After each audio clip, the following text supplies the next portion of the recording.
बढ़े न पाई जब ई प्यार हो लइका जे होई बढ़ी परिवार हो। हम का करे गौवा घरवा के लगवा सब ताना मारे हो पापा जी के हेड तो हम ही बानी भारी हो। जिंदगी भटरब तोहर भर पाई जिंदगी भटरब तोहर भर पाई। तो सुन ना हमके दुल्हन बना लो ना तो दोसर लेके जाई। ई जवानिया के मजा कोनो दोसर उठाई। हमरा पीछे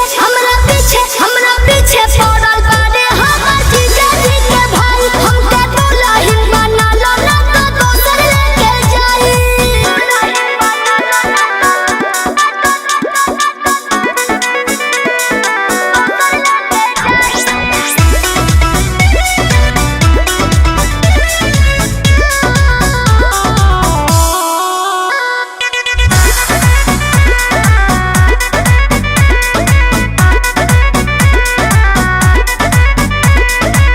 बारू ना लइका बनाई का जमाना माई से कही के तू करी दाना माना। कैसे कर दी सुनो